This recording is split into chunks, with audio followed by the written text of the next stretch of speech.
You feel you can stand against anybody at your best? Yes. Anybody. I've won 29 shows. I've beaten everybody. You said, I don't do abs, I don't do cardio. These guys are doing 2 and 3 hours of cardio a day. That's a lot of wear and tear in the joints and bones, brother. See, that's the thing. I'm from head to toe, complete, shredded. I want to talk about your best friend here, Shawn Ray. He already done rebutted what he said already. But I want to hear from you. This era is totally different from the 90s. Ronnie's still #1 for you all time. Yes. What did he look like when you're on stage with him? A monster. Some of my friends that have gone to the Arnold, they got sick every year. That's before the coronavirus. What are some unique things you were doing you've never done before? Now, I'm gonna let everybody know all of this when I'm retired. Give us one. Don't give us all of it. Give us one hint. There's this something new thing coming up. It's called Athleticon. We don't have any information. No one's telling us nothing. We don't even know how much money is in the damn shows. Not the money, Dexter. It's all about the money, brother. You just placed second on Arnold Classic, going up against everybody that's younger than you, and you look sick. You have at least convinced me enough to say, hey, I'll think about it. It's only Phil couldn't even do that. Yeah, I said it, Phil. That changes everything. You know, a lot of people don't believe you're going to be done. Now, don't start crying when your boy gone. 30 seconds. Did you ever think you would make it? I feel I'm so close I could taste sweet victory. I know this life meant for me. Yeah, why would you bet on Goliath when we got Bet David? Valuetainment, giving values contagious. This world of entrepreneurs, we get no value to haters. How they run, homie, look what I become. I'm the one.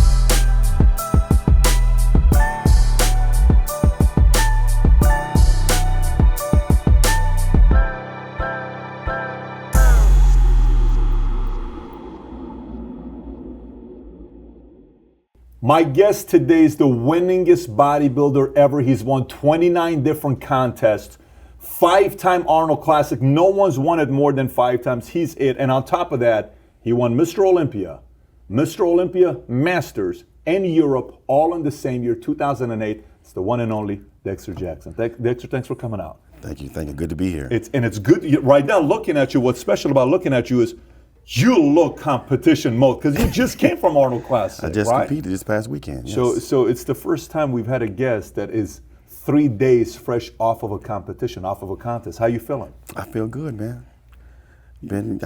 I've been drinking my water, make sure I stay hydrated, and I've been eating a little junk food here and there, but I can't go too crazy because I got to get right back on the diet tomorrow to get ready for the Arnold Classic Australia in 2 weeks. In 2 weeks? Yes. So when you're typically preparing for a competition like that, that's a long ways. You're going to be flying. Right, that's a long ways. Do you typically go a week before and train there, or do you train and then you go there? Yes, I usually go. I'm actually leaving Sunday, get there Tuesday because you lose a day. So the show is following Saturday, of course. So I get there about, 4 or 5 days before. 4 or 5 days before the competition. During those 4 or 5 days, are you trying to readjust sleep? Because this is not like you're going from LA to Ohio or, you're going to Vegas. There's a big difference. How are you adjusting your sleep, your training, your diet? Same thing, like you said, I'm trying to adjust with my sleep. Diet is going to be cool because I have meal prep company there that'll prepare my meals for me. And then I'll be training there as well. Probably I get that Tuesday. I train Tuesday, Wednesday, and Thursday, and probably take Friday off and be ready to rumble on Saturday. How you feeling that's going to go for you? I'm winning, man. Every show I do, it's my mindset is to win. I'm not going there to compete and play games. I'm trying to win everything I do. What haven't you won? Like, what haven't you ever won? I haven't won Brazil. I've actually won Arnold, Australia. I've won that already. Brazil is the only one that I haven't won. I think I've won everything else. Everything except Brazil? Well, not under the small shows. No, we're but talking the major shows. Ones. I've won all the major shows. Brazil is the only one that I haven't won. Brazil's the only one. Did you ever compete Night of Champions or no? Did you? I did. What year was that? Because that's when Wayne was still putting them together, right? Yeah, Wayne was the president then. I think the last time I competed in that show was 2003, maybe 2002 or something like that. So how was Arnold Classic? I know obviously you're going in. There's a lot of different names, and Bonac wins. But how you feeling? You did yourself with the results. Not to take nothing away from William. William's a great competitor, Yeah. but I was on my game this week, man. After the Olympia, I was with this amazing gut specialist, and we've been working on this for months, and it finally got my gut down. I have no more gut, so that was one of the main things that was hindering me from winning or placing even higher than I have been. So now that that's gone, I felt that coming into this Arnold that was going to be a guaranteed win for me, because that's the only thing anybody can say anything about my physique. I brought my legs back up. My legs was big and everything, so conditioning was crazy. Because for this competition, I actually dieted 100%. I didn't do all the stuff that you always have.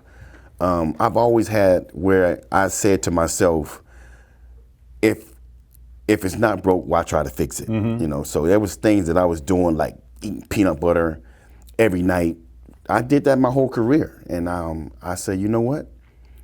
I'm going to actually follow the diet this time, because there's some reason I'm not getting back into the conditioning that I used to get into.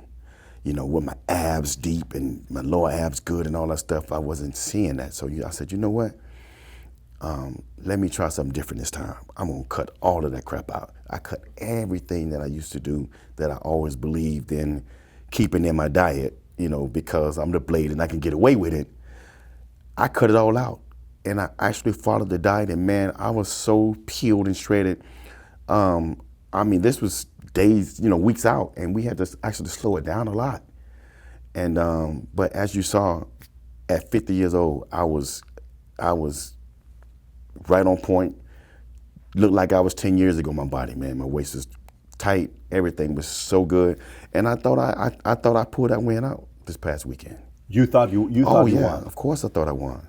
And this is not just the confidence talking. You're talking technical. No, you're thinking you won. Yeah, heck yeah. You can look at the pictures. Look at the video. Yeah, listen, it's unbelievable when you look at the pictures. It makes no sense. First of all, it doesn't make sense, period, let alone you're 50 years old. Right. That's what doesn't make any sense. I respect what the judge's opinion. Yeah. I have no, there's no bitching and griping coming on for me. And, their decision is their decision, and I'm cool with that.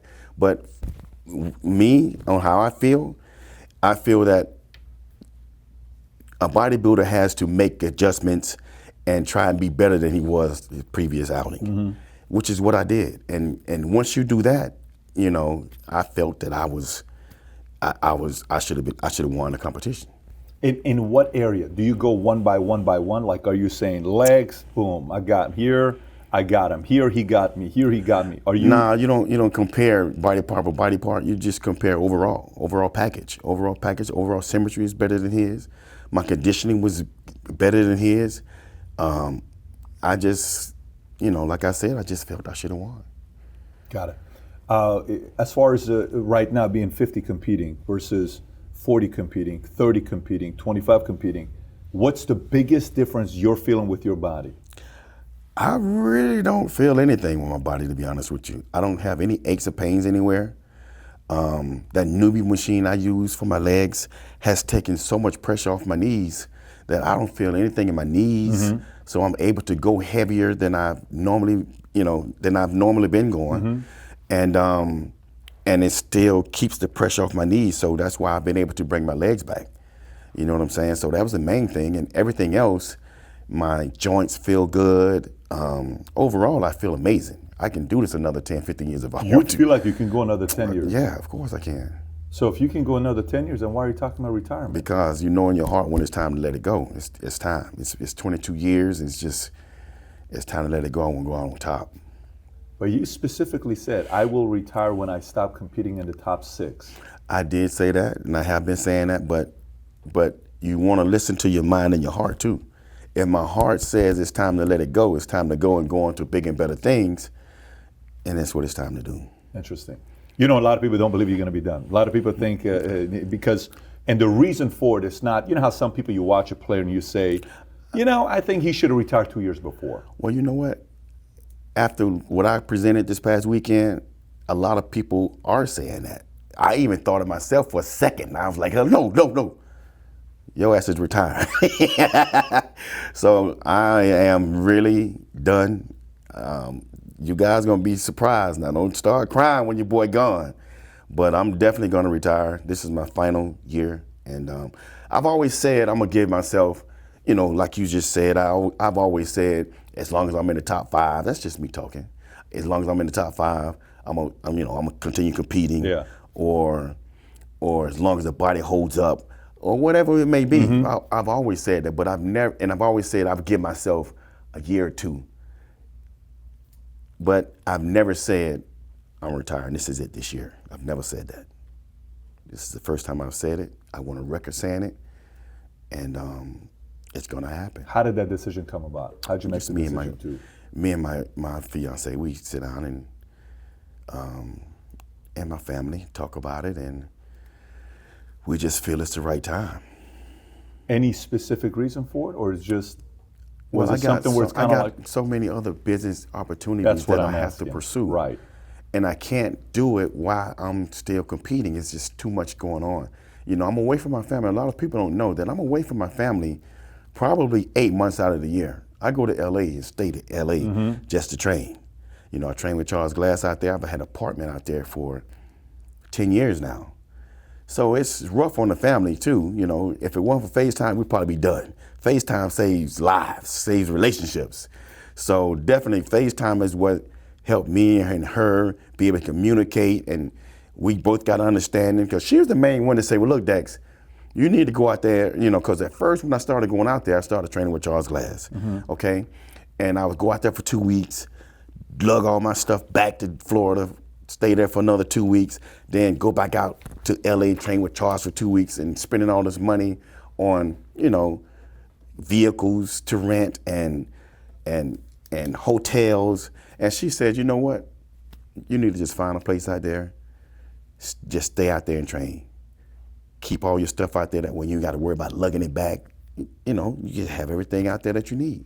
And then when the show's over, just come on back home and have your family time. And I could come out there and chill out there, you know, sometimes, a few times during the year, and which is what we do. And so we got a very good understanding. And it's amazing to have a woman behind you, 100% like that, that's gonna support you. So guys, if you out there, man, and you got a good woman like that, you need to hold on to that woman, because she is definitely the backbone of, you know, what I got going on, my relationship and all that stuff, man. She's amazing, Gail is.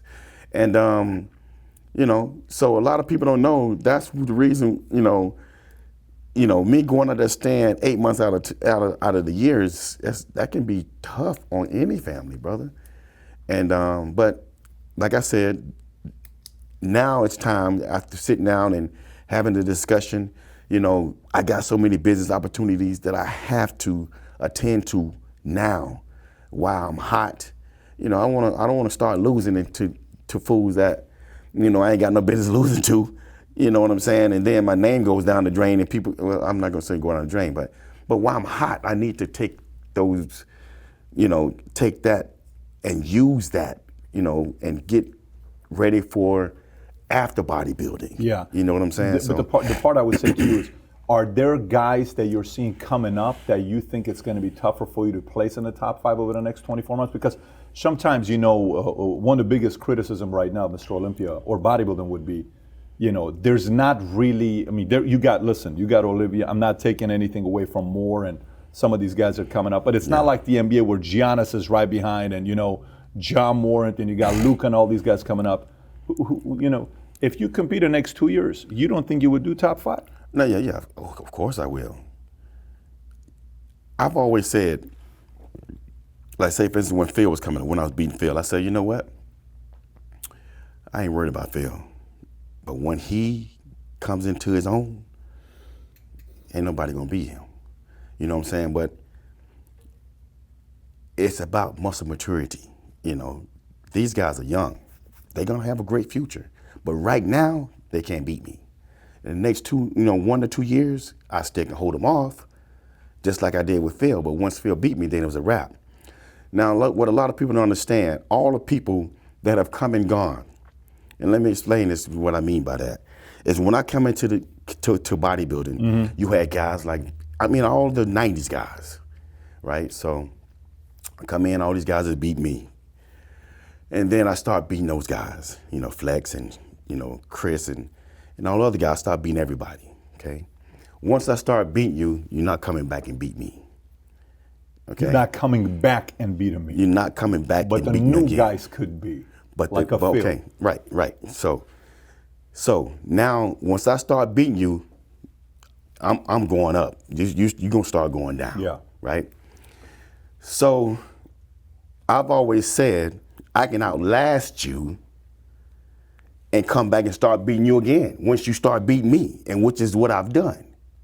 So a lot of guys that are coming to the game, Victor and so many other guys that have come along, and Branch and Wolf, all these guys that come along and start beating me, I start by beating them again. So I ain't worried about them no more. You know what I'm saying? So I can do the same thing. If I can compete another 5-6 years if I want to, and start beating the Brandon Currys and start beating all these guys if I wanted to. Yeah. You see what I'm saying? You think you could? Oh yeah, of course I could, because I feel that I can still, I can still keep the same body for another 5-6 years. It's not about being how big you are and none of that stuff, as you know, when it comes to the sport of bodybuilding. It's about the overall package. I'm not a big dude, but I'm very, very hard to beat when I'm at my best. Right. So when I'm at my best, I can stand up against anybody. I can go toe-to-toe with anybody except Ronnie. And probably Dorian or somebody. Dorian was an incredible bodybuilder. But, me at my best, I can stand toe-to-toe with anybody. You feel that? Oh, yeah, I feel it. I've Anybody won 29 shows. I've beaten everybody. You feel you can stand against anybody at your best? Yes. Go to 2000. If you go back to 2007, 8, 9, Yeah. 6, 7, 8, 9, I stand with anybody those years. Because you figure I'm 5'6" and a half, and I weigh 230, 235. You got Shawn as 5'6", he weighed 200. There's a huge difference. You put us side to side. And my conditioning, see, that's the thing. I'm from toe to toe, head to toe, complete. Shredded from head to toe. Back then, you had guys that were in shape, beautiful shapes and all that stuff, but from head to toe, they didn't have. Some of them had loose hamstrings and loose glutes or what have you. I was well-rounded. That's why I've won so many shows. That's what a lot of people don't understand. Well, Dexter's not that big. It ain't about always being big. Yeah, I remember I read a article about you in '99 or maybe 2000, and your physique. Your physique was, I was in the military or somewhere, and you said, "I don't do abs, I don't do cardio. This is pure genetics." Yeah, that's absolutely right. Yeah. I don't do cardio, I don't do abs. This is purely genetics. How much of your advantage is just purely your genetics? Because to last as long as you have, would you say some of it is genetics and some of it is maturity? Most of it is genetics. Most of it is genetics, yeah. Because being able, like I said, coming up through the years. See, this is another reason why I've lasted so much longer than everybody has ever. Because the first 10 years, I didn't have to do none of that stuff you're saying. I can get away with cheating every day and still come in the show shredded. No cardio. These guys are doing 2 3 hours of cardio a day. That's a lot of wear and tear in the joints and bones, brother. I didn't have to do none of that stuff. So that saves me right there. That's 10 years off that that these guys are doing. Now I'm doing some cardio and I'm doing abs now because I have to. You got to learn how to make the proper adjustments. Why 28 minutes, by the way? I heard you say multiple times you do 28 minutes of cardio. 25. Why 25? 20 to 25. Oh, so it's not a specific mathematical formula that you, okay, it's just 20 to 25 minutes. That's all it is. Okay. And you said the trainer that you hired to work with your gut, with your abs, what did you do differently that you'd never, you're 50 years, you've been in this world for a while. What are some unique things you were doing you'd never done before? Well, I don't want to get into all of that right now when it comes to that, but because I don't want all the young dudes or these older dudes beat me right now if I tell them what to do. Give us one. Don't give us all of it. Give us one hint. Give us one. Well, put it this way. It's some super duper probiotics and digestive enzymes that's medical grade. Got you it. can't, the stuff, anything that you have on the shelves. Supplements. You're talking about more nutritional than the method of training. No, not the method. To get my gut down. Yeah. That's all nutrition. That's all. I got So it. a lot of people. I'm gonna tell you this. A lot of people think just because you eat healthy, that you got a good gut. So they get away from the sugar, and guess what they do? They go to the sweet and lows, and they go to the everything that's got sucralose and all that stuff in it. That's the worst thing you can do. That's the absolute worst thing you can do, especially over the years of us bodybuilding. So when you have a lot of guys that's got a big gut, 9 times out of 10, it's because of that. And a lot of people don't realize that.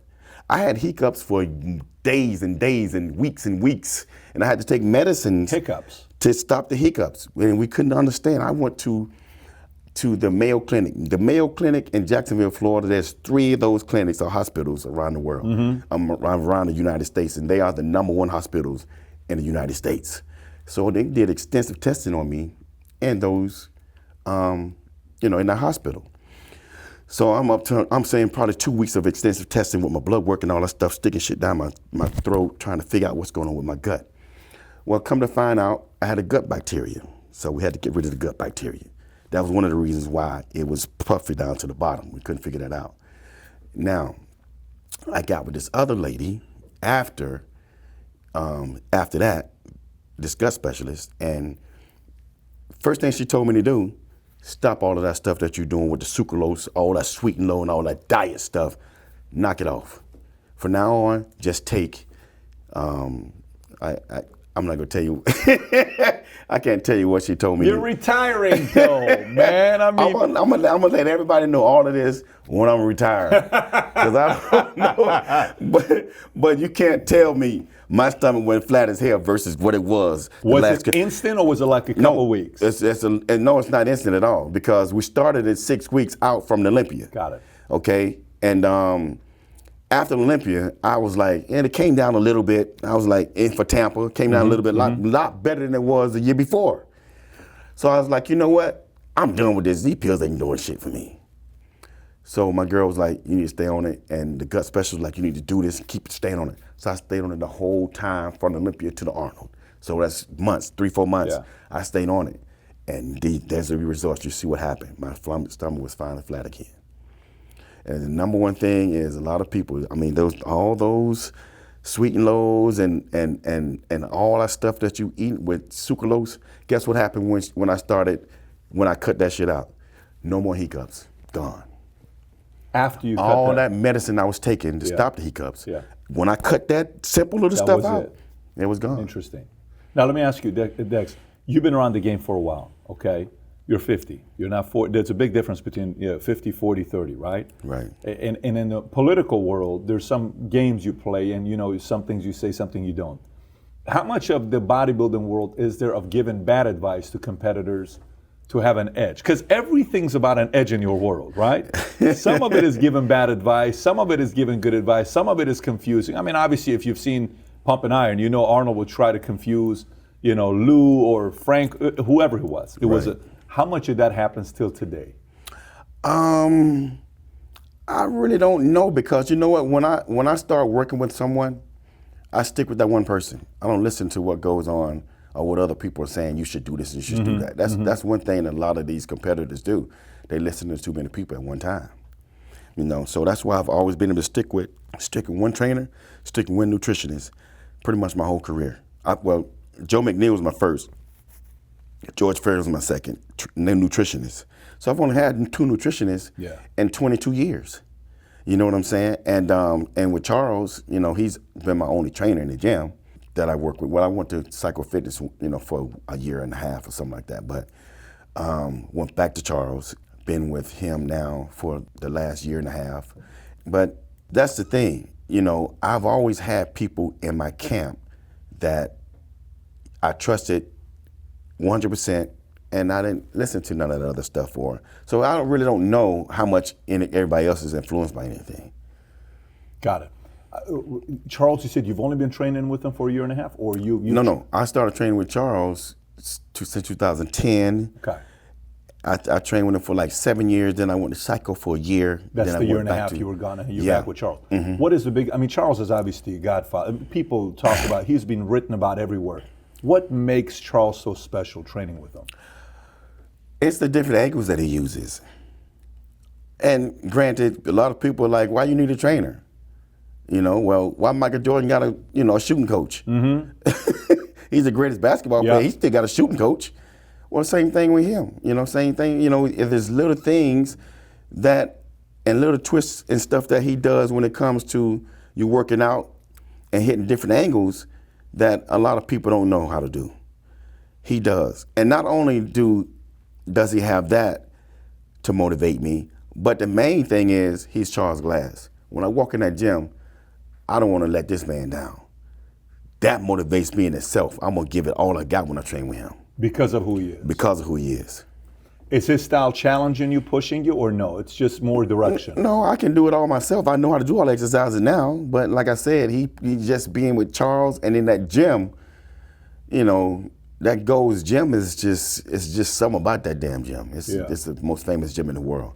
And some of the best equipment out there in the world. You know what I'm saying? So, and the atmosphere is just everything. You know, you can't go into a gym that's the atmosphere where there's nobody training, nobody want to do nothing. You're going to be in the same mood.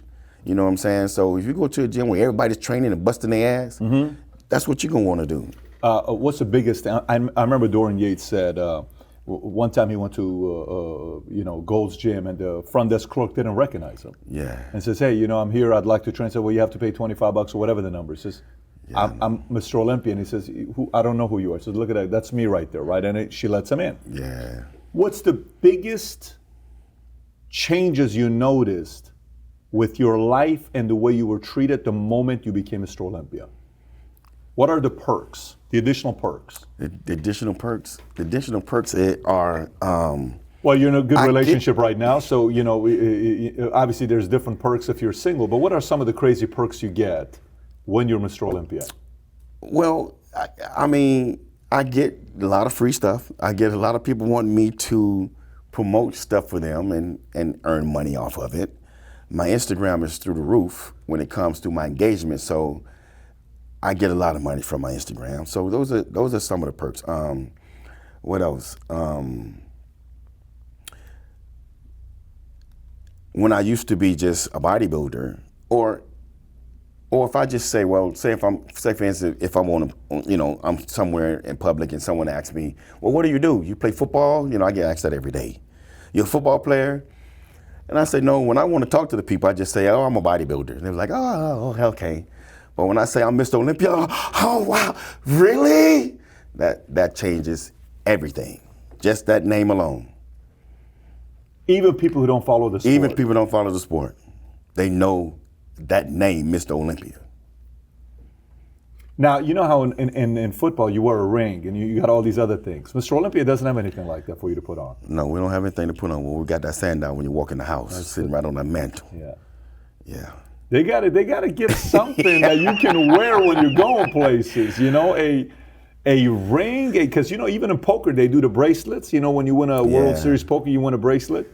But it would be nice for you to carry your ring with you. And people, what is this about Mr. Olympia, right? Maybe if Mr. Olympia, Dan, if you're watching this, that's another idea for you to consider having rings.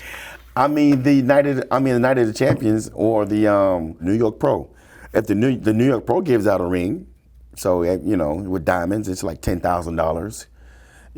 So yeah, Dan, that is something to think about. I would definitely consider that because it's more of a conversation starter when somebody sees it. Right. What is that ring for? It's for this. So what happens with the Mr. Olympia brand when you compete and you win once? Is it the moment you win one, you can compete in any other Mr. Olympia ever, right? If you ever want, you can compete. For the rest of your life, yeah. What other benefits is there when you become Mr. Olympia winner? Any other perks? Free Coke Zero for the rest of your life? Is there free Avion water? Is it? Like I said, if the person that's in the fitness know who you are, you probably gonna get it for free or you get a good deal. So those are the biggest perks. Those are the biggest perks. Let's go back to Arnold Classic. So Arnold Classic, when you guys were competing and the whole controversy happened with coronavirus, how was that handled when you were going? I know about 250,000 people couldn't go to the expo. There was some people that were partners.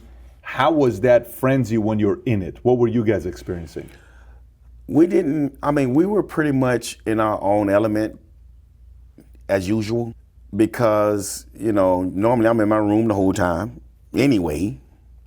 When I'm competing, I don't go to the expo anyway, Never. So back in the day I used to when I worked for Muscle Tech and stuff, we had to go there for an hour and a half or something like that. But as I got older and don't have a sponsor nutrition company anymore, I don't go to any expos anymore anyway. So that didn't affect me at all.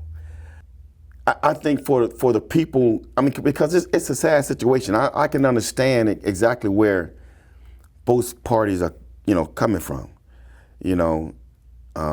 especially Arnold, because this show has been going on so long, and plus, it's the biggest thing in Ohio. It's the biggest event in Ohio. And for them to shut it down was pretty, without even, I think from what I've heard, I'm not 100% sure, but this is just what I heard. They shut it down without even consulting him first. It's a news conference, and they call Arnold why they had the news conference, why they was giving the conference. So that was pretty much a slap in the face. But if things were done the right way, I can understand where the government was coming from as well. Arnold thing is, you still got Cavalier games that's got 30,000 people, 20,000 people at the game, and that's still going on. Well, at our event, we still had our fans that night, but I can see where they're coming from because 20,000 versus 250,000, that's a big difference. And in those expos, it's all about touching. You touching it, you bumping and touching everybody. You kind of control when you got your own seats, so that's why I figure they let us have our normal night show with everybody because it's controlled. They already bought their seats and they know where everybody's at. And it's not like other people are still coming in. You know what I'm saying? Like an expo. Expo's in and out, people coming from everywhere, all over the world. That's one thing our people understand. These people are coming from all over the world. When you at the NBA game, those people probably just right from Cleveland. That's right. Unless if it's a playoff championship game, different story. But it's a season game, it's local people. Absolutely. And the Arnold Classic, it's people coming from all over the world. Got it. So they can be carrying anything. That makes sense. I know people that has gone, some of my friends that have gone to the Arnold, they got sick every year. That's before the coronavirus. They're sick every year. They go back home, they sick with something. You know what I'm saying? So I can understand with both parties. It was just a sad situation that it had to go down. Now that this whole virus thing is going down, man, it's sad for everybody that's involved. You know what I'm saying? Let me ask you, was there any talks on why the governor didn't reach out to Arnold, or no? Those kinds of talks nobody had with you guys? No, I don't know anything about That's Arnold. not at your level. That's at their level, political. Right. Okay. And but the athletes were screened. When we got off the plane, we had to go into a room. Really? And we were screened. Now I don't know what exactly this screening can do for you, but all we did was do a Saliva. temperature. To put the temperature gauge in our mouth. Took our temperature and we answered some questions. Are you from a different country? Have you visited this country or this country? And that's it. So I don't know what that was supposed to do. Maybe if your temperature was higher than what they're looking for, they probably would have put you to the side and did some more tests or whatever. But as long as your temperature was low, you was fine. So no blood or urine. There was no blood or urine taken at all forward. And no one was asked, you can't compete. There was no incident that said this person cannot compete. I didn't know. All the guys that were there all competed.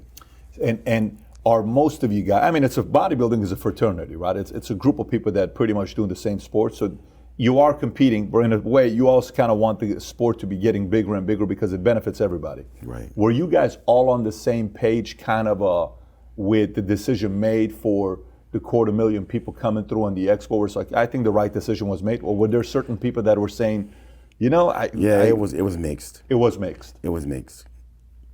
Some wanted it, some didn't want it. You know what? I think the whole thing came down to they was getting a lot of heat from petition. People that was, people didn't want this expo to go down. Whose people? The general public. They was partitioning this thing. Oh, I these are just was getting all these local. right. I So got it. that's the main. I think, from what I understand, that's what really did it. It made the government step up and say we need to shut it down because you were getting so many people complaining about it. Yeah, I wonder if Governor DeWine has a relationship with Arnold, and if there's any kind of a connection with him, Trump, because him and Trump, the whole show and their level of competitiveness for each other. I don't know. Obviously, DeWine is a Republican, or Arnold's a Republican, and Trump's a Republican, but Arnold's a different kind of Republican than DeWine. I don't know the decision making behind it. I do know how is this being talked about for Mr. Olympia? Is there any talks that if this continues, the same could happen with Mr. Olympia? Oh, I'm pretty sure it can. Yeah, that's pretty interesting. From what I understand, they just shut a big event down here in Austin, right? It's like 400,000 people. Yeah, they did South by Southwest. Yeah, that's the biggest one. Yeah, not just South by Southwest. They're also doing the one in Miami, Alta, which is how many people show up to Alta, by the way? What's the number? I'll look it up. It's got to be Thousands. no. It's got to be a big number. It's not even. South by Southwest is massive. This is some interesting stuff here. I mean, obviously. See, but what's so sad about it, Patrick, is I was actually speaking with a business owner there, a small business owner has a restaurant, and they got to go out of business now because they need this weekend. They needed that weekend. Yep. So just all the small businesses, man, that's in trouble. They rely on that competition coming to town because so many people come, they flood their restaurants or whatever, and that's how they make a lot of their money through the whole year. Yeah. So a lot of these companies are going to have to shut down now because of this whole coronavirus thing, and it's sad. It's absolutely sad. And I hope, one, they get to the bottom of it fairly quickly and make some real decisions about this listen, we're one of the most innovative countries in the world. If we want to create something and solve something, we can do it. But Right. This is a time that they need to. You heard about what happened with Italy. Northern Italy. You talk about 18 million, 17 million people, shut them down. Yes. And even in Iran, folks, no one's taking folks that are traveling, whether it's from China or Iran. There's a lot of it going on. But you're in the health world. So I'm wondering, how is Mr. Olympia? Because it's not like it's a big margin game. This is not a big profit game, Right. So they have, and especially now that Jake Wood, there's a new owner, it's going to be interesting to see the decisions they'll be making moving forward. But going back to you and retirement, I got to ask this question from you, man. So one question is the one, and I ask you, young guys coming up, okay, and then I'm going to get to my next question. Who are some of the young guys that you're looking at? I mean, you're the veteran of veterans who's still in the game. There's nobody that's a bigger veteran than you. That's a winner. It's kind of like a guy who's playing and he's still winning, right? Who do you look at and say, that guy can have a big future, he can compete, that guy could win it one day, he definitely could win it one day? What are some names that you're looking at? Patrick can. He's got to bring up a lot of body parts. His legs, he's got to bring his legs up big time. But he has a bright future. He's got the small waist and all that stuff, but he's got to put on some foot. He's got to get thicker. That comes in time. That's muscle maturity. That comes in time. So you can't rush the process. As long as he don't rush the process, and he takes and do like I did, put a little bit on each year, and keep all the negativity out, keep his mouth shut, he can go places. I actually told him this myself. A lot of these young guys come to me for advice. What do you mean by keep your mouth shut and negativity? What does that mean? Just being, on Instagram or social media and complaining about this and that and going back and forth with people, cussing people out. And, Sergio did that for a while. He's finally calmed down with that. But Sergio can definitely, he can definitely go places. I like Steve Kuclo. Steve can, if Steve keep his head on straight and continue doing what he's doing, control his stomach, I told him I'm gonna help him with that. I don't see why he can't, be one of the main guys coming, in the future when I'm gone. Winning? I don't know about any of these guys winning. Okay. Because, that's up to the judges. I can't predict the future, but if they keep their head on straight, they got a good chance of maybe winning one day. Right. Kuklo. Yeah, Kuklo too. Yeah. Okay. I put him in there. Yeah. Because I'm getting ready to retire, and but you can't put Rowley and you can't put William and all these guys. They older now. Mm-hmm. You know what I'm saying? We're talking about the younger guys, that's like you said. About the youngers, yeah. And so those are, well, even Steve's getting up there then, but he's still considered one of the younger guys because he's just starting to get up top with us. Right. I mean, they call you. Is there anybody that you say, I like this guy's physique? You look out for this guy. Long shot, but look out for this one guy. Any name. Well, I would have to say Patrick. Patrick was the hardest name coming in, but what a lot of people don't understand, I told these people, I'm like, listen, Patrick can be great, but he's not ready. That's the same thing I used to say to Phil. I used to tell Phil that himself. That's why he used to want to beat me so bad. He's not ready right now. And you saw that because he's done all these small shows, and you saw that once he stepped on stage against some Olympia, vets. It's going to be a different ball game. I told everybody that coming into the Arnold. You know what I'm saying? But not to say that he can't be great. I mean, when I first came in, I was ninth, 8th in Olympia. Mm-hmm. And then I finally started doing something. You know what I'm saying? Like Phil. Phil ran for 3 years before he competed in his first Olympia. He was scared to compete against us. Yeah, I said it, Phil. But once he came into his own, no stopping him.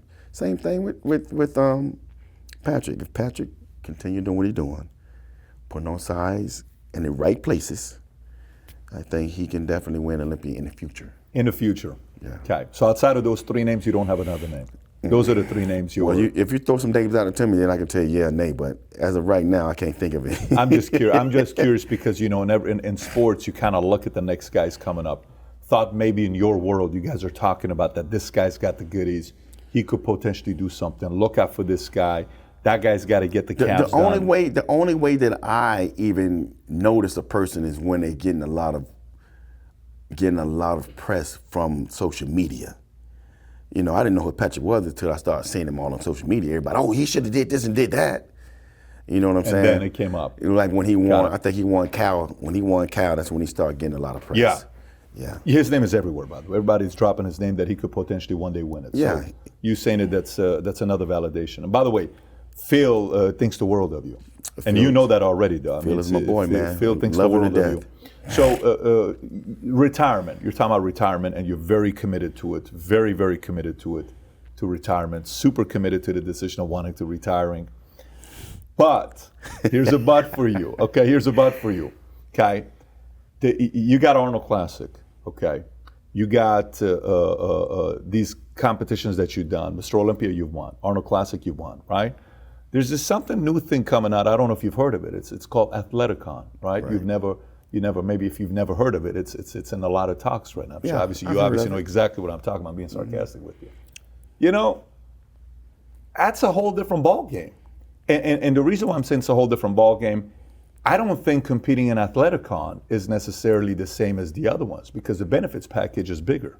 You just saw Phil just announced that he signed with Danny, and he just signed with them on some things he's going to be doing. I didn't see that, but that's good for him. Yeah, Danny's now representing him, and he's got some good things that he's working on that he'll be announcing here soon. But if Athleticon comes out and there's a big opportunity, you mean to tell me you wouldn't consider it at all to possibly compete with those guys, and you'd say Mr. Olympia is the last one? As of right now, Mr. Olympia is my last competition. Okay, so that means there's a little bit of a chance. It's almost like the movie. What's that one movie with Jim Carrey? When I first got wind of this competition, rumors was flying. Oh, it's going to be $500,000 for the winner. Of course, I'm going to do that. But then when it windowed down, then it was like, well, it's going to be $100,000 per category. I'm like, wait a minute. We the bodybuilders, we the one bring the crowd. We the one should be making the most money. That right there gave me wait a minute. If we the one draw the crowd, why are people taking from us? I give you a different perspective.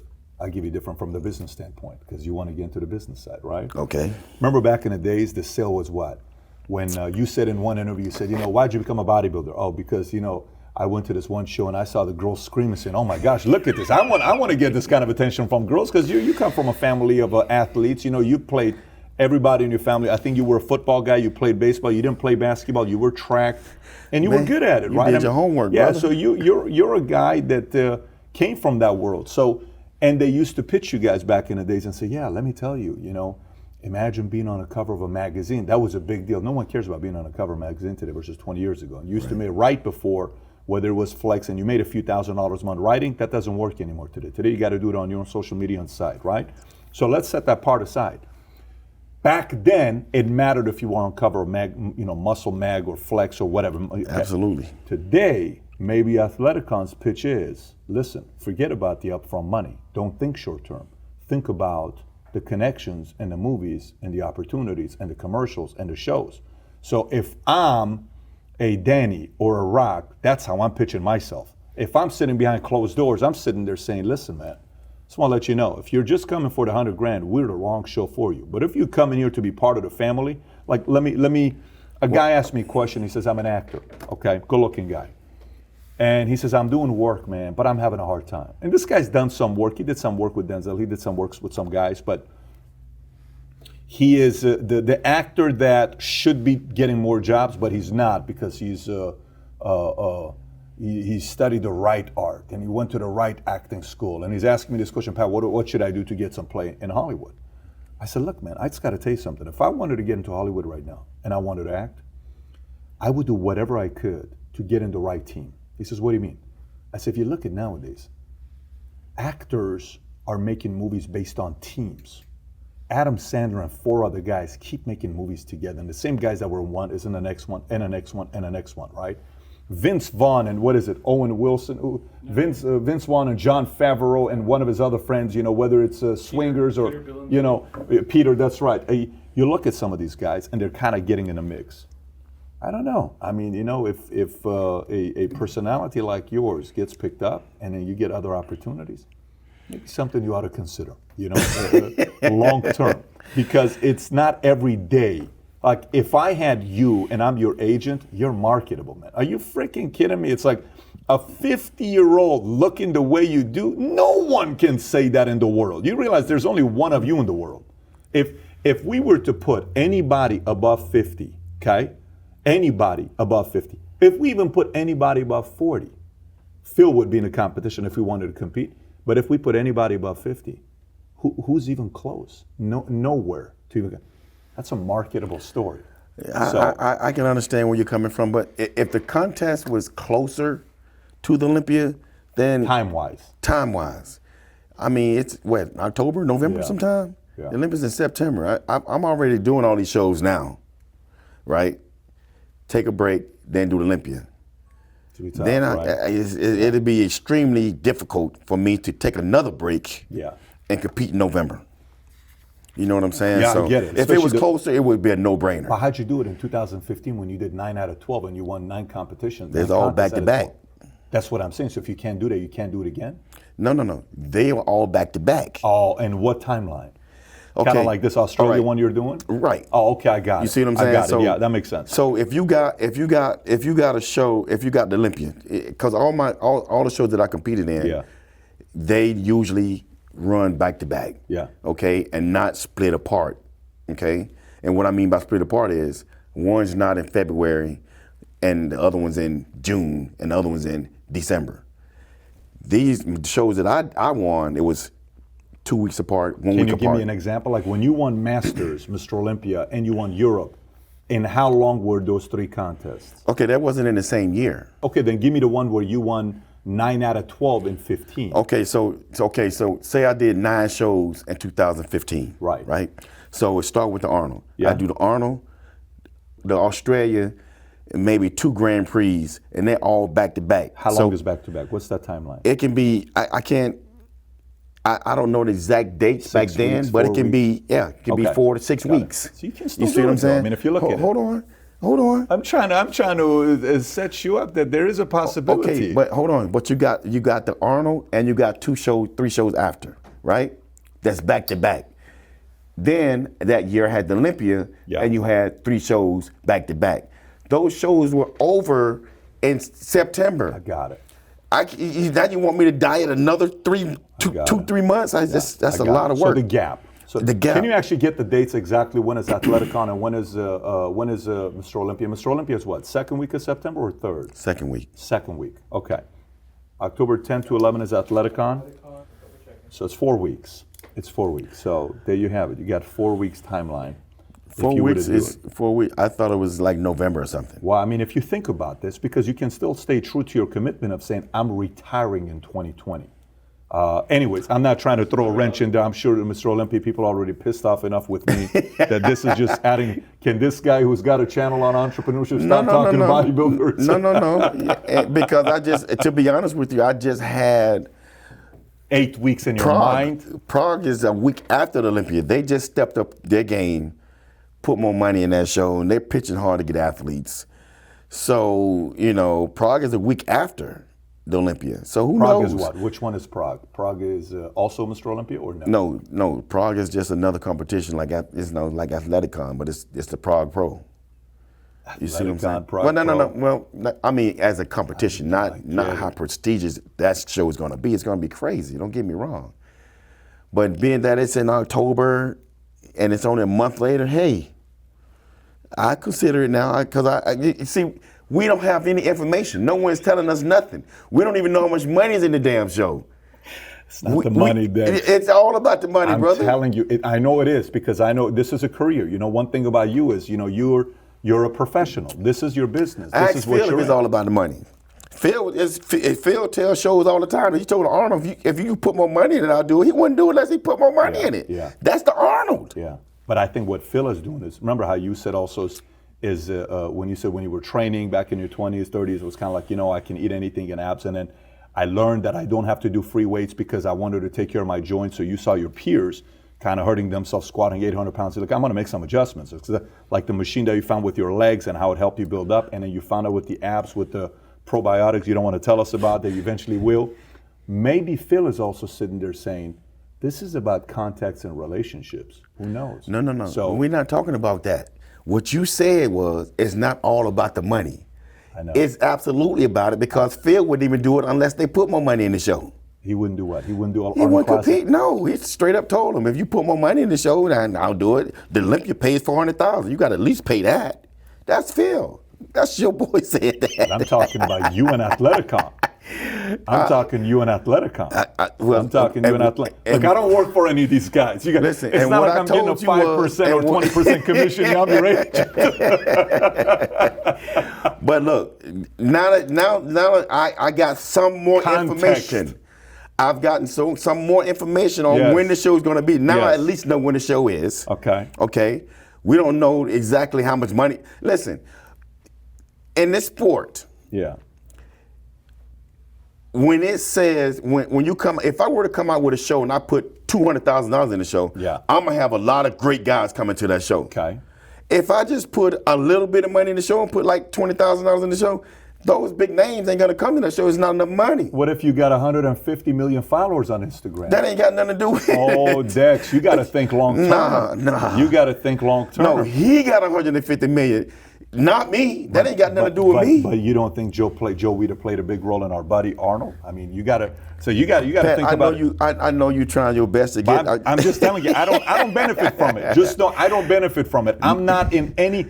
I get calls, and you have to know that out of respect for all these guys, I get calls about sitting as an advisor, and I'm not coming from a place of saying pitching or not pitching. All I'm saying is you just placed second on Arnold Classic, going up against everybody that's younger than you, and you look sick. You look sick. This is absolutely right. And you got something there that's a ton of eyeballs. That don't mean I should put my body at risk by doing all these. Not the risk part. I'm not suggesting risk part. See, but you gotta put all that in consideration. I totally get it. That's why I totally get it. But this kind of gave us a little bit more context. No, it's only 4 weeks apart. And you have at least convinced me enough to say, hey, I'll think about There it. you go. That's all we need. Yes. That's all we need. Phil couldn't even do that. So, Cause he all secretive and shit. So he all secretive. well, to be fair with everybody, this is a pretty secretive world. You didn't want to tell us what you're doing to get your abs straight because you don't want to give you guys an edge, your competitors an edge. I mean, we can even get you to tell us one small little thing about that, but that's fair enough. I told you. Yes, you did. You did a little bit, just out of fairness. Okay, so we covered that. We covered Athleticon. I want to talk about your best friend here, Shawn Ray, okay? I want to show a video about what he said when he was here with me. Now, obviously, you know, at this point, we've had who? Dorian on, we've had Ronnie on, we've had Curry on, we've had Flex on, Shawn on, and just Wayne D'Amelia, which is going to be going out here pretty soon. And Wayne dropped some. Wayne wasn't holding back with nothing, which was pretty interesting. And now it's obviously you. So I'm going to play what he said, okay? But before you play that, okay, tell me. Let's just go. Let me go ahead and Give tell us you some now. Context. He already done rebutted what he said already. He had came out already with his said it. own I video. saw it. Yes. Okay. I saw that, but I want to hear from you. I want to hear what you're going to No, say. because I was going to smash him after I saw that video. But So now once he since he said came it, back and, you're gonna be a and little more gentle with apologized him. and said he ain't mean it that way, then I'm going to let him slide. Okay, then I'm just going to play it anyways for just entertainment purposes. You know, you can maybe enjoy watching it.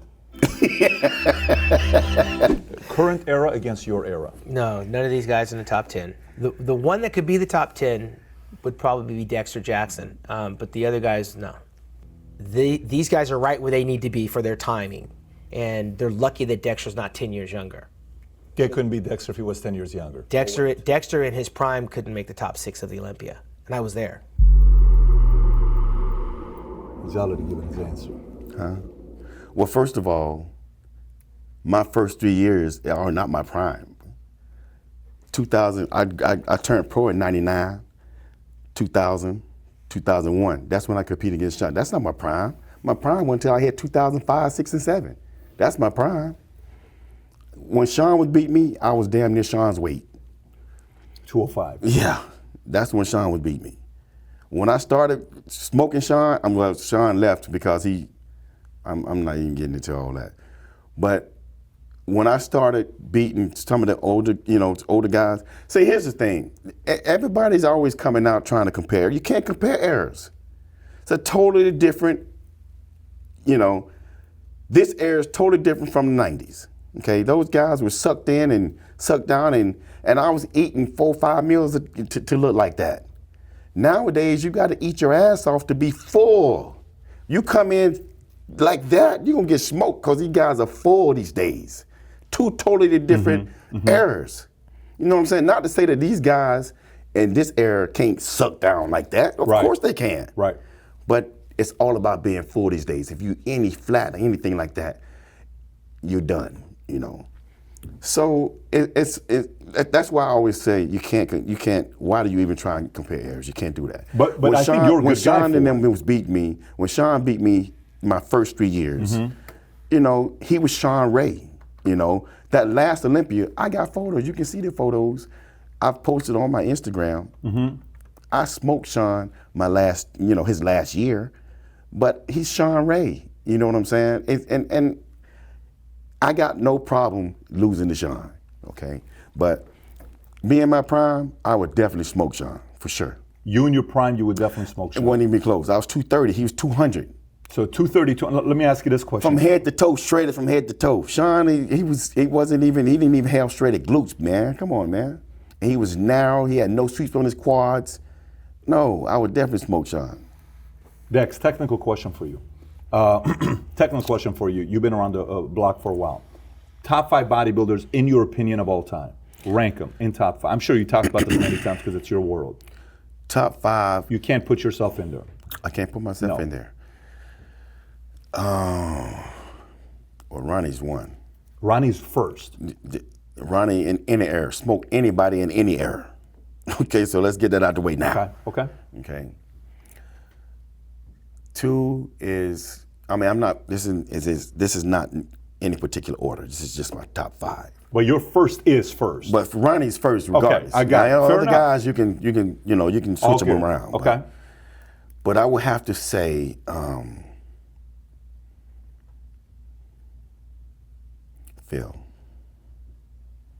Phil is top 5 all day.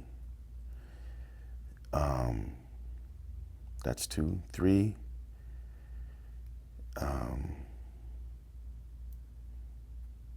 Flex. That's 3. 4.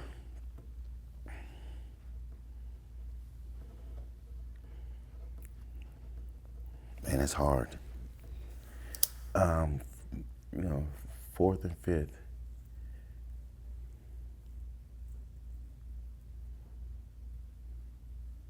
I would have to go with Kevin. Kevin LeVron, you put top 5. I put Kevin top 5. Kevin all time best physique. Best physique. I could put him in the top 5. You got one more. A lot of names left. I'm curious. Coming from a multi-generational guy here.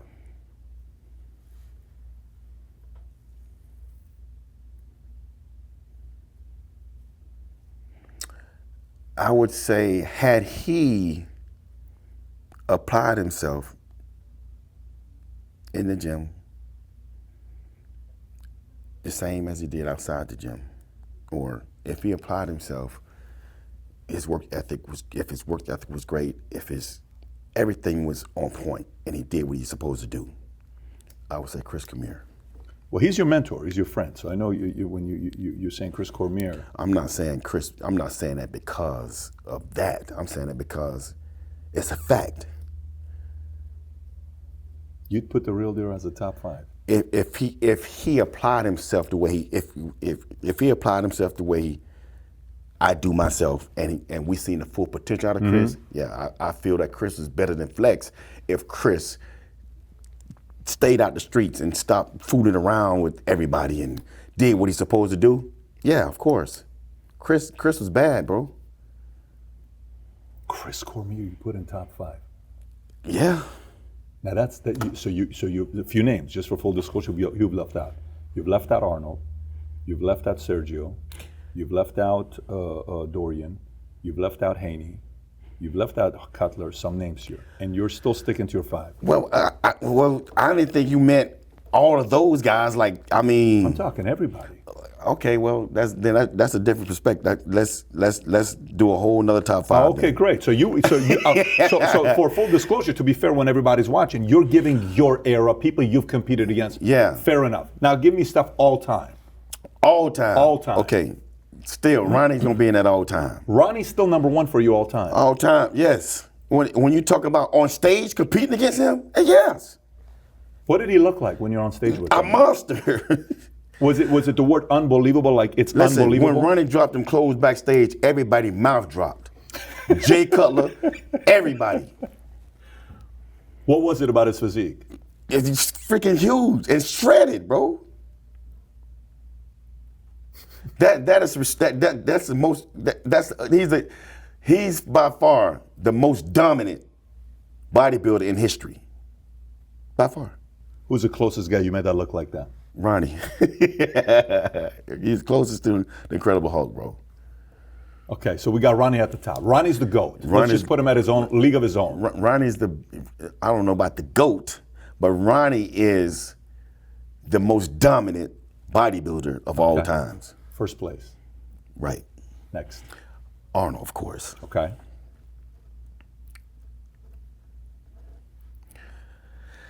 Let's see. Phil. Top 5. Top 5. Respect. Next, let's see. Sergio. Sergio in his time, I felt could beat Arnold. He was amazing. What number we at? How many we got? 4. You got one more. One so more. You got Ronnie, Arnold, Phil, Sergio.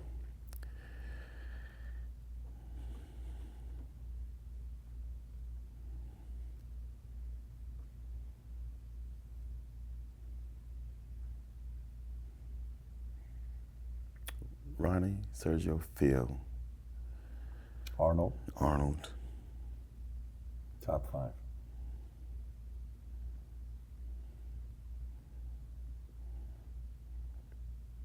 Okay, my mind is blank right now. I can't remember.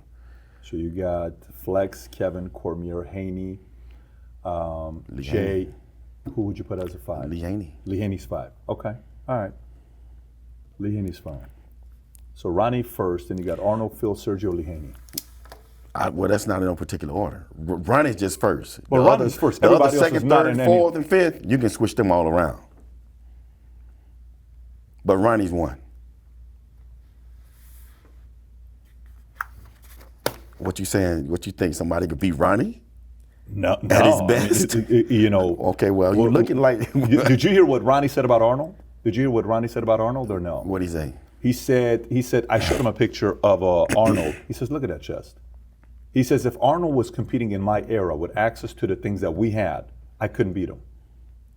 Ronnie just being modest. You think he's just being modest about himself? Yeah. So See, Arnold's 6. Arnold's 6'2.5". Arnold's tall as hell for one. So it'd be very hard to fill his legs out to look like Ronnie. Ronnie's legs was insane. Just by putting them next to each other. Ronnie had his best when Ronnie had that small waist. just look at some pictures, man. I want to get your insight on these pictures, man, because Now, don't get it twisted. Wait. Arnold was amazing. yeah. Ronnie was saying, I showed him this picture. I said, Ronnie, what do you think about this? Ronnie said, just look at his chest. That's how he was comparing himself.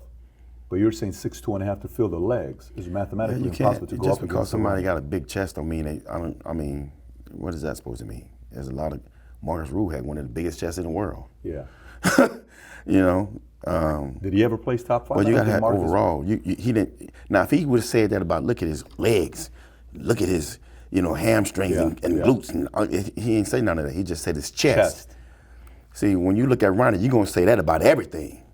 He was complete. You know what I'm saying? Not to say that Arnold wasn't complete, but his legs were a little down versus his upper body. You know, there's a reason why everybody likes you, okay? Here's a guy that's won more Arnold Classics than anybody else, and you're still not being diplomatic. You're still giving your answer to say, here's how I feel about this. That's right. No wonder the guys feel the way they do about you. So let's look at some of your pictures here, man. Why don't we look at the most important type of pictures here, okay? When you see yourself in some of these pics, I'll show them to you. What do you think about when you see this guy? Yeah, he swole. He's swole. How about this era? When was this? I don't know when that was. So you're not a guy that sits there and But knows I'm you can not- quote like, oh, that was in 09, September. You know, I'm the type of dude, when I look at my own pictures, it's like, Doesn't do anything. it don't do nothing for me. Got it. You got to see me next to somebody. I got to see you next to somebody. You got to see me next to people, yeah. So why don't I show you next to somebody that you're gonna like this one. How about this guy next to somebody? Yeah, How you like this guy? it's crazy. Who were you here, by the way? That was the young Dexter Jackson, How was he like? trying to get girls back then. Nonstop.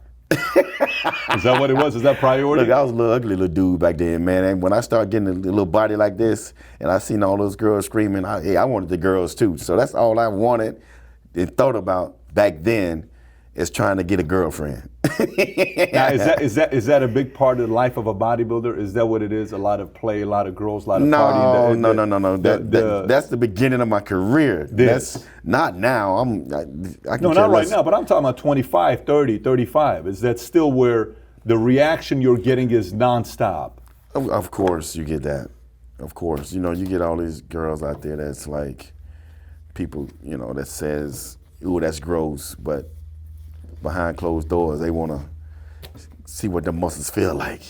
Behind closed doors. Yeah. So why don't we do this? Let me show this comparison. I mean, obviously, you know which is which. How do you view these two when you look at them? Your eyes, different than our eyes. Of course, that's when I won Olympia, so What do you see when you see these?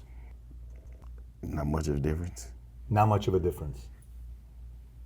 Maybe, maybe a little down from here because I'm older and it's hard to have the same fullness and muscle bellies. I have to do a lot of work versus back then. I could eat 4 meals and look like that. I had to carve up, I had to eat 10 meals, 10 fucking meals to keep my fullness because it's crazy. I'm older, but my metabolism is even more crazy. Because you're eating that many meals. I had to, I would have really been flat. Back then, I didn't have to do that. And I stayed full. So it's about making adjustments. You gotta know your body.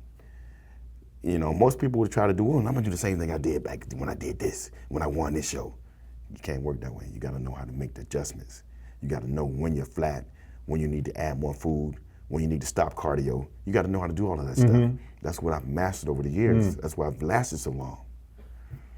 So what is it like eating 10 meals a day? I mean, that's gotta be crazy to eat 10 meals a day. To be honest with you, for the very first time I had to do that, I ate every 2 hours. I started at about 6 o'clock in the morning, 7 o'clock in the morning. Every 2 hours I ate. Yeah. And I actually was getting hungry from meal to meal. So it was, Wait, you're getting hungry meal to meal? I was getting hungry from meal to meal. Now, what is a meal? Define a meal. A meal is 1.5 cup of rice with, 6 ounces of meat or. So you eat 6 ounces of meat type. Well, when I was carving up, Yeah. then it was probably 4 ounces. So I was eating 4 ounces of meat with 1.5 cup of rice every meal for 10 meals. 10 meals? Yeah. How many times are you going to the bathroom? I was going pretty regularly. Regular, like 2-3 times a day, or you have to? You have no choice because you're eating so much. Right. Any side effects of eating that much? Like, do you have headaches? Are you heavier? Are you sleeping? Is it tougher to sleep or no? No. Because my body because of the great digestive enzymes I was telling you about. The secret sauce. The secret sauce. The secret sauce. Yes. That's what it was. Put it this way, they're so good versus, the ones that I take versus the ones that you get out of the store. The one you get out of the store, you gotta take every meal. You take one a day of these, that's it. The one you got. One. Those are the ones you were telling me that you're gonna tell everybody about, and we're gonna sell it for $200 a pop? No, I ain't say we're gonna sell it, but I'm gonna tell you. Oh my gosh! If there ever was a good plug in one of these bodybuilding, you had it right now. If you get sponsorship from these guys and put it in, you're gonna get thousands of people clicking on it. Absolutely. Okay. All right, sounds good. So next, evolution of diet. Anything we can learn from for all your years of competing. Anything that. Not even a professional bodybuilder. When you're looking at somebody that wants to build up muscle, you hear all this stuff about 1 gram of protein per weight. What things were stuff that they talked about 20 years ago that doesn't apply today because of how much more smarter and wiser the industry's gotten? Any major misconceptions with diet? Everything is pretty much around the same. You got different supplements these days, of course, that you didn't have back then. But the main thing is being consistent with your eating. That's number one. You have people that, get on a diet and they don't see any results, but they're skipping 2 meals a day, then you're not following the full program. So being consistent with eating all your food when you're supposed to do it, on time every day, is very important. And I live by that.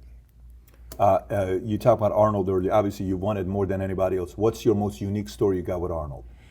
My most unique story, my most unique story I got with Arnold. Any Arnold or with Arnold himself? Himself. I don't have, other than him actually interviewing me on stage. It's not like I've ever hung out with him. I've never hung out with him before. No Arnold stories. No Arnold stories. Okay. On stage, backstage, any animosity, any fights, any in between, any of that stuff taking place with you, or no? You don't have that story. You're a pretty easygoing guy. You're a chill guy. No controversy with you. Yeah, no controversy with me unless you cross me. Anybody ever crossed you or no? No, because I don't put myself in those predicament, those situations.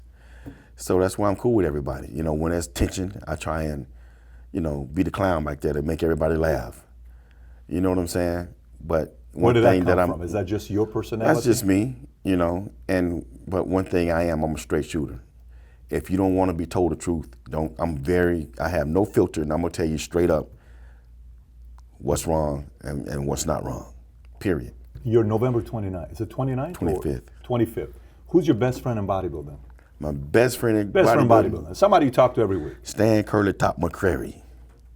Stan. Yeah. Everybody knows Stan. Yeah, of course. You know Stan too? Of course, yeah. You know, he, no, I don't know him. I know of him. I know like who he was. And you can't say nothing bad about me around him. Yeah, that's what everybody says. That's what everybody says. So, okay, today in bodybuilding, is there money to be made in bodybuilding today the way it is? Yes. Millions? But yes, but you got to know how to go about doing it. It's not as easy as it used to be when Phil and I was coming up, you know, or Flex and all of us were coming up. But social media has destroyed the game when it comes to that easy money. So now you got to use your platform. You got to build your platform to be able to make money. And you know, a lot of people do a lot of training. You know, I got my own team as well. You can, you can make a good amount of money off of different little things. What's a good amount of money? Netting 6 figures? Yeah. Netting 6 figures. This is after what you're eating, what you're putting in your body, travel. You can still keep 6 figures per year. Of course. As a bodybuilder. Of course. What do you in the have high to be, six. In high 6 figures. Yeah. But you have to be top 5, or you can be a top 10 and still You can be a high top 10 and still do it. Top 10 and still make high 6 figures. If you know what you're doing. See, I'm very, very hard. I'm like this.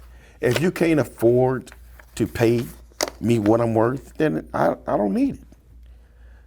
When you start getting these guys out here that start taking deals that ain't worth taking, yeah, then you have the guy that's paying this guy say, well, such and such did it for this Dexter.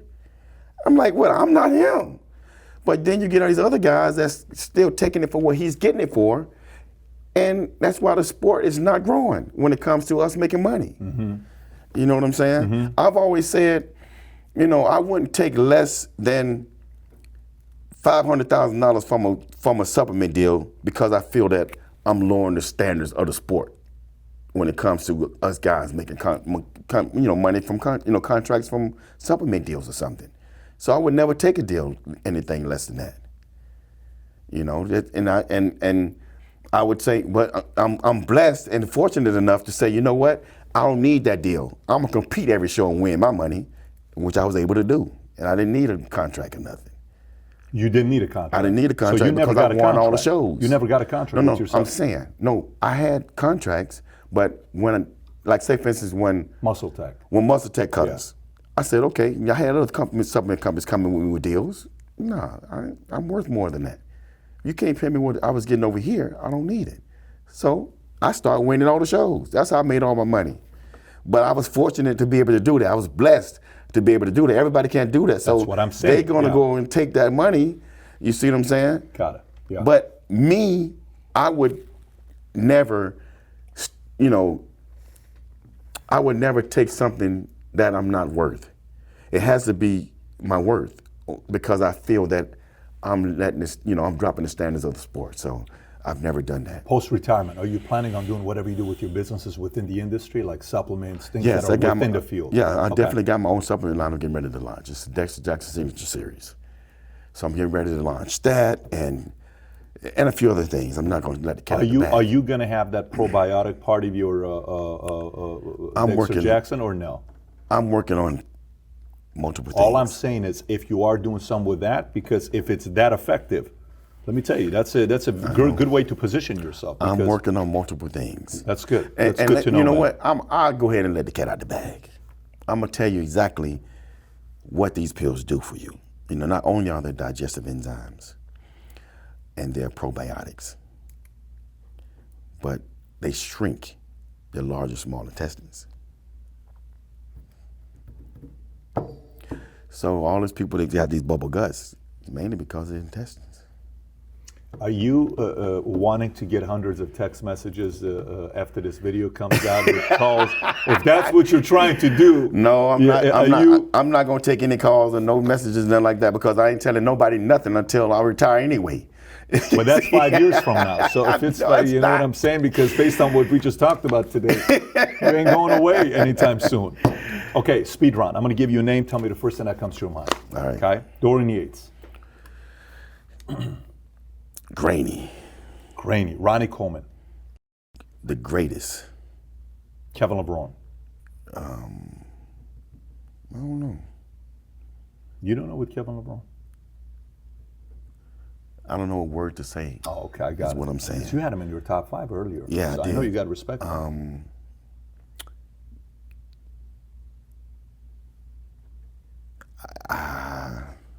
He's one of the greatest.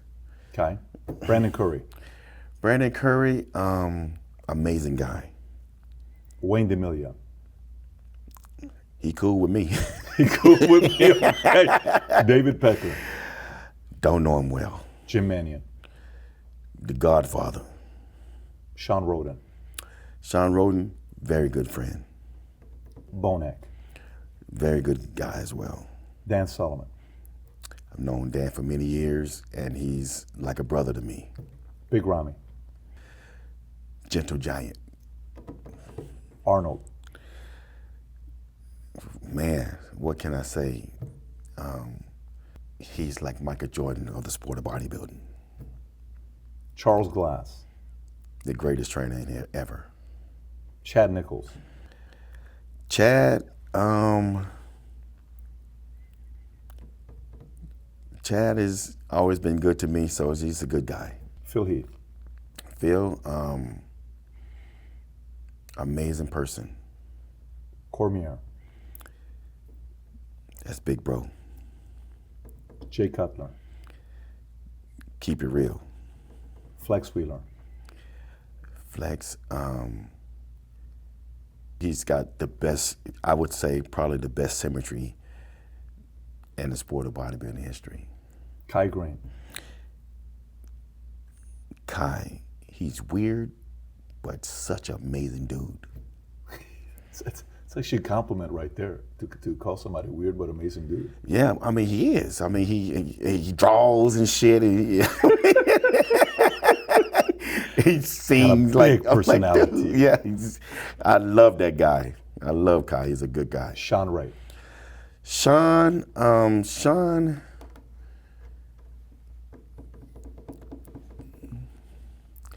controversial.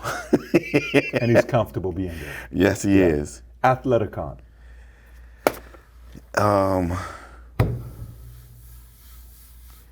It's gonna be huge. It's going to be huge. And I don't know if you know or not, there's a little rumor has it, that if you haven't heard this already, there's this guy that the bodybuilding world follows tremendously, and he's loved by many. Rumor has it he may consider competing. His name is Dexter Jackson. It's just a rumor. I just want to tell you, rumor has it he may. So if it happens, You got me on that. you heard it here first. Rumor has it. The man, the myth, the legend may consider this, but Dexter, I got to tell you, man, I had a blast with you. Yeah, Really, I had a thank blast you. with you. I'm, again, I'm not in the world. Every time the guys come, it's always interesting for me to get to know the personalities. But everything I heard from everybody, you're exactly what everybody said about you. Oh, really? That's awesome. Everything was respect. When I tell you everything was respect. There was no angle with nothing. All your peers, competitors, everyone that I'm in contact with, that you know the names, everyone gave you love. And it's very obvious that's that they awesome. have this kind of respect for you, because at the end of the day, when you compete at the level of you do for this many years, there is nothing more exciting than to have the people you competed against have this kind of respect for you. And these are some people that you went hardcore with, and they still respect you the way they do. So from me to you, I respect you for coming out, being a guest. I had a blast with you. I'm looking forward to seeing what crazy things you're going to be doing. I know you got to go to Australia. I know you got to prepare for Mr. Olympia and possibly Athleticon. But future looks bright. Brother, thank you so much for coming out, man. Thank you, Really Patrick. enjoyed it. Thank Really you. enjoyed it. So if you enjoyed this interview with Dexter Jackson and you want to see more topics on bodybuilding, I got 2 videos I want you to watch. One of them is a video I did, Who Replaced Joe Weider? It's a technical video that if you want to find out what I think, click on this link to watch this. And if you haven't watched the Shawn Ray interview, specifically since Shawn Ray and Dexter went back and forth, click here to watch Shawn Ray's interview. And if you haven't subscribed to the channel, please do so. Thanks for watching, everybody. Take care. Bye-bye.